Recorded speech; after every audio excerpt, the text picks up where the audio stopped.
Hello everyone, welcome back to Pathshala. આજે આપણે નવું ચેપ્ટર સ્ટાર્ટ કરીએ છીએ, જે રિઝનિંગનું લાસ્ટ લેક્ચર છે, જે છે જળ પ્રતિબિંબ, એટલે કે વોટર ઇમેજ. એને આપણે થોડા ક્વેશ્ચન આજે સોલ્વ કરીએ એટલે તમને લોકોને આઈડિયા આવે. જળ પ્રતિબિંબમાં કેવું હોય કે જે ઉપર જે તમને આપ્યું હોય ને એ નીચે દેખાય, અને નીચે આપ્યું હોય એ તમને ઉપર દેખાય. ઓકે, જેમ કે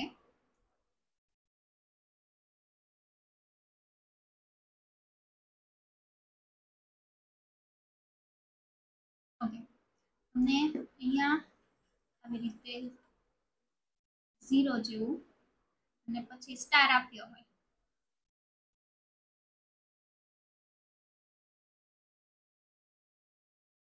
એનું જ્યારે તમે વોટર ઇમેજ કરો ત્યારે ઉપર સ્ટાર થઈ જશે અને નીચે 0 જેવું થઈ જાય. એટલે કે જે ઉપરની વસ્તુ હોય એ તમને નીચે દેખાય અને નીચેની વસ્તુ છે એ તમને ઉપર દેખાય. ઓકે, હવે આમાં અમુક આલ્ફાબેટ એટલે કે જે એબીસીડી ના જે મૂળાક્ષર છે એ જે જળ પ્રતિબિંબમાં છે ને એ સેમ જ રહે, એમાં કાંઈ ચેન્જ થાય નહીં. એ કયા કયા છે તમને લખાવું. બી, સી, ડી, ઈ, એચ, આઈ, કે, ઓ અને એક્સ. ઓકે, અને 4 ને 9 એટલે કે ટોટલ 9 એવા મૂળાક્ષર છે કે જેને તમે વોટર ઇમેજ કરીને જોવો તો એમાં કંઈ ચેન્જીસ થતા નથી. ઓકે, તો આપણે એ ઉપરથી થોડાક ક્વેશ્ચન સોલ્વ કરીએ કે જળ પ્રતિબિંબમાં કઈ રીતનું હોય છે.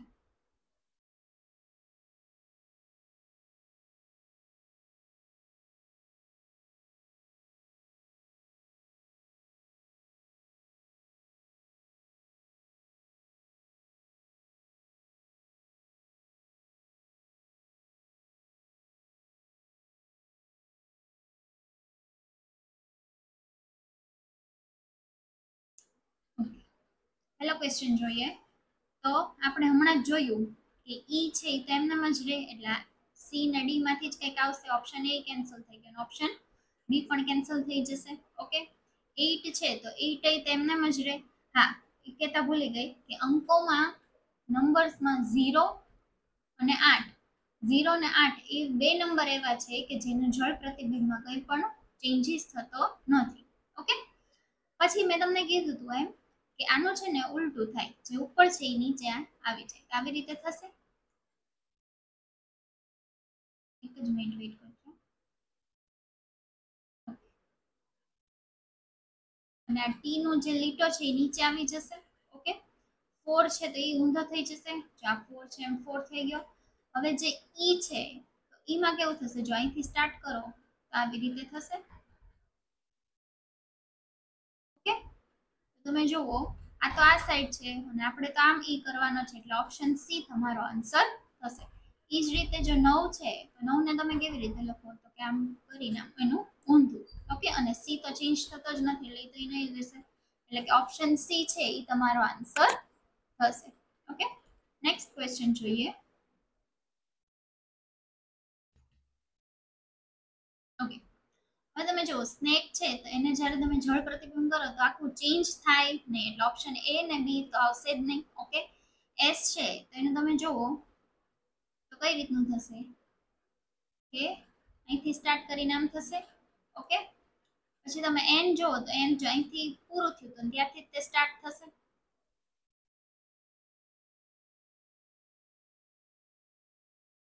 ઓકે, આવી રીતે એન થશે. તો તમે જુઓ એસ પછી એન, આમાં તો એસ પછી એ ઊંધો છે એટલે ઓપ્શન સી કેન્સલ થઈ જશે, એટલે ઓપ્શન ડી તે તમારો આન્સર થશે. એ છે તો એનો ઊંધો આવી રીતે, સી તો ચેન્જ થતો નથી ને કે તે ચેન્જ થતું નથી, એટલે ઓપ્શન ડી છે એ તમારો આન્સર થશે. ઓકે, ચલો નેક્સ્ટ ક્વેશ્ચન જોઈએ.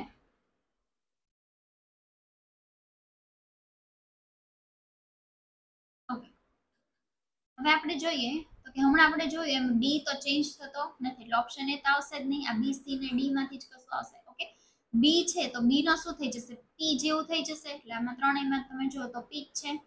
પછી જોઈએ તો ઝેડ જોઈએ તો ઝેડ ને ઊંધો આપણે કઈ રીતે, તો કે અહીંયા અહીંયાથી આપણે સ્ટાર્ટ કરવાનું, આવી રીતે z થવો જોઈએ, તો કે આમાં એ છે c માં તો આવી રીતે 7 છે એટલે એ રીતે કેન્સલ થઈ જશે, અને d માં આવી રીતે z જેવું જ છે. ઓકે, આગળ જોઈએ તો કે f એ તે ઊંધો થઈ જશે, તો બેમાં f સેમ જ છે, અને પછી શું છે તો કે 4, તો 4 એ આ રીતનું થઈ જશે. એક જ મિનિટ વેઇટ કરજો.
ઓકે, આમાં આપણે જોયું હતું કે સેકન્ડ ઓપ્શન એ તો કેન્સલ જ થઈ ગયો હતો, કેમ કે ડી જેવું એટલે ડી, પછી બી નું આપણે શું કર્યું તો કે પી, પછી ઝેડ નું ઉલટું કર્યું તો કે ઝેડ ની જગ્યાએ 7 છે એટલે સી કેન્સલ કર્યો તો.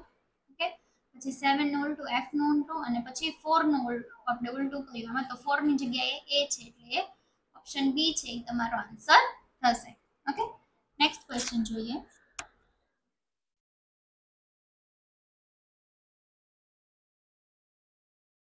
ઓકે, હવે મેં તમને કીધું છે કે નીચે આપેલમાંથી કયા શબ્દોનું પાણીમાં જોતા પ્રતિબિંબ બદલાશે નહીં. ઓકે, તો તમે જો આમાં તો એ છે તો એ નું તો ચેન્જ થઈ જશે. ઓકે, અહીંયા એ છે તો એનું ચેન્જ થઈ જશે. ઓકે, આમાં તમે જો તમારે ક્યુ છે તો ક્યુ નું તે ચેન્જ થઈ જાય. ઓકે, તો ડી આઈ કે ઓ એક્સ ઈ એટલે ઓપ્શન ડી તમારો આન્સર થશે. ઓકે, ચલો નેક્સ્ટ જોઈએ. ઓકે, મંડે નું તમે જુઓ તો એમ છે એ ઉલટો થઈ જાય, અહીંયા તો એની બદલે વાય છે એટલે ઓપ્શન એ તો કેન્સલ જ થઈ ગયો. એમ તમે કરો તો આ રીતનો થઈ જશે. ઓકે, પછી એટલે કે એમ નો શું થઈ જશે તો કે ડબલ્યુ જેવું થઈ જશે. ઓ નું તો કઈ ચેન્જ થતું નથી. તમે જો આ બીસીડી માં તે ઓ ને ડબલ્યુ જેવું છે. એટલે પછી એન જોઈએ તો કે એન છે એ આ રીતનો થશે ઉલટો. ઓકે, આ રીતનામાં કયું છે જો તમે જુઓ તો અહીંયા તો આ સાઈડ આમ થાય છે, ઓપ્શન બી કેન્સલ થઈ ગયું, સી અને ડી બાકી રહ્યા. ઓકે, હવે ડી છે તો એનું શું થઈ જશે તો કે ડી છે તો એનું પહેલા આવી રીતે થઈ જશે, તો ઓપ્શન ડી છે એ તમારો આન્સર થશે. આમાં તો ડી નું એને શું કર્યું બી કર્યું, આ જે આ સાઈડ છે એનું એના અહીંયા જો આ સાઈડ કરી નાખ્યું એટલે ઓપ્શન સી તે કેન્સલ થઈ જશે. ઓકે, ચલો નેક્સ્ટ ક્વેશ્ચન જોઈએ.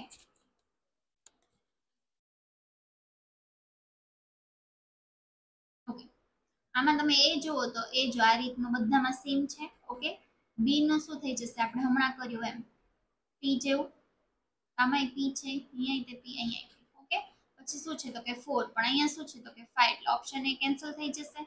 ઓકે, જો આમાં તે બી માં તે 4 છે, સી માં 4 છે, અને ડી માં પણ 4 છે. ઓકે, પછી 5, તો બી માં 5, સી માં 5 ને ડી માં 5. ઓકે, મિનિટ વેઇટ કરો.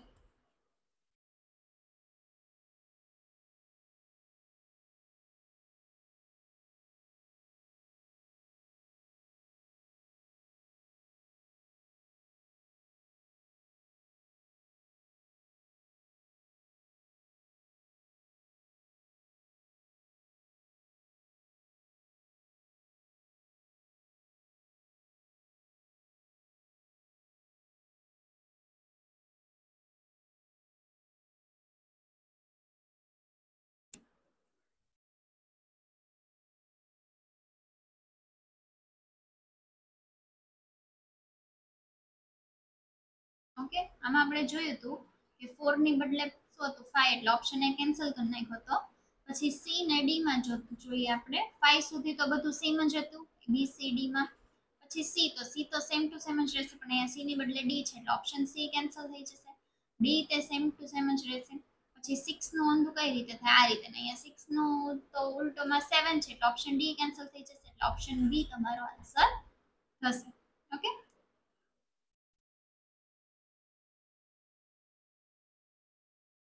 નેક્સ્ટ જોઈએ.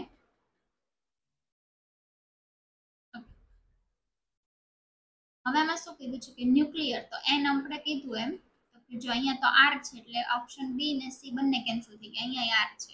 ઓકે, હવે જોઈએ તો કે એન નું ઉલટું આવી રીતે થાય, યુ નું આ રીતે પ્રતિબિંબ પડે, સી તો સેમ જ છે, એલ નું ઈ તે સેમ રહે, પછી એ અને પછી શું થશે તો કે આર. ઓપ્શન ઓકે, આ બે ઓપ્શન સરખા જ છે એટલે આ રીતનું તમારું પ્રતિબિંબ થશે. નેક્સ્ટ ટ્રાય કરો. સોરી, નેક્સ્ટ જોઈએ આપણે.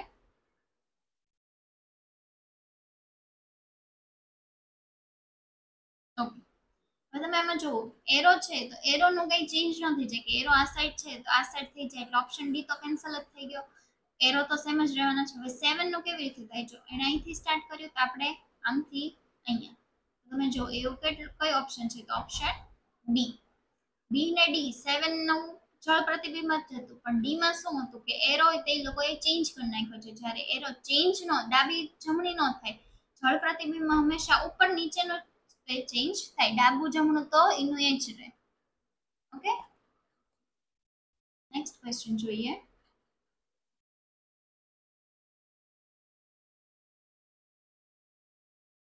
ઓકે, તમે જો હવે આ એરો જે નીચે જાય છે તો ઈ જ એરો આ રીતે દેખાશે સીધો વાળો એટલે ઓપ્શન એ તે કેન્સલ થઈ ગયો. આ બી સી ને ડી ઈ સેમ છે. ઓકે, આ સાઈડ થી જોવે તો આનું પ્રતિબિંબ જે નીચે અહીંથી થાય છે ત્યાંથી આમ જશે તો એ કિસ્સામાં છે તો કે ઓપ્શન સી માં છે એટલે ઓપ્શન સી તમારો આન્સર થશે. ઓકે, ચલો that's it from my side. આજે આપણે રીઝનિંગ પૂરું કર્યું અને નેક્સ્ટ લેક્ચર થી આપણે મેથ્સ ના ટોપિક સ્ટાર્ટ કરશું. ત્યાં સુધી સ્ટે ટ્યુન. સોરી, આ એક ક્વેશ્ચન રહી ગયો છે. તમે જુઓ કે આ જે આઈ અહીંયા નીચે છે તો આમાં ઉપર થશે. ઓકે, એચ જે નીચે છે એચ નીચે છે, આમાં એચ ઉલટો છે એટલે ઓપ્શન એ તો કેન્સલ જ થઈ ગયો. ઓકે, હવે તમે સ્ટાર જુઓ તો અહીંયા બે ફાટા પડે છે એટલે કે અહીંયા તે આવી રીતે બે ફાટા પડતા હોય એવો સ્ટાર આપણે જોશે. એવો સ્ટારમાં તમે જુઓ તો કે ઓપ્શન સી માં એ રીતનો સ્ટાર છે એટલે કે ઓપ્શન સી છે એ તમારો આન્સર થશે. આમાં જોઈએ તો અહીંયાથી જ્યાં પૂરું થયું ત્યાંથી ત્યાં સ્ટાર્ટ થઈ અને આવી રીતે થશે. ઓકે, તો એવું તમે જુઓ આ બી તો ઊંધું છે એટલે એ કેન્સલ થઈ ગયું. ઓકે, હવે તમે અહીંથી જુઓ તો એરો આવી રીતે ઉપર જાય છે, તમારે અહીંથી સ્ટાર્ટ કરીને એરો ક્યાં જશે તો કે નીચે જશે. તો કે એવું કયો ઓપ્શન છે? આ એમાં તો એરો ઉપર જાય છે એટલે એ કેન્સલ થશે, સી ને ડી માંથી જશે. ઓકે, અને તમે સી માં જુઓ તો એરો આવી રીતે જે અહીંયા છે ઈ અહીંયા આવી રીતે જશે સામ સામું, અને ગોળ ડોટ નથી આમાં એટલે ઓપ્શન સી કેન્સલ થઈ ગયો એટલે ઓપ્શન ડી છે એ તમારો આન્સર થશે.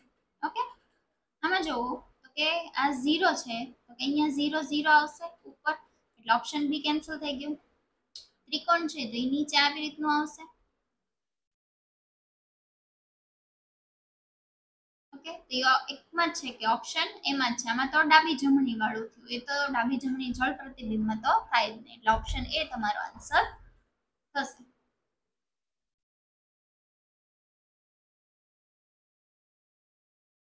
ઓકે, આમાં જુઓ તો કે આ જે નીચે એરો છે એ ઉપર થઈ જશે તો કે આમાંય છે અને આમાંય છે. ઓકે, એટલે ઈ આઈ તે કેન્સલ થઈ ગયું, નાઈ કેન્સલ થઈ ગયું.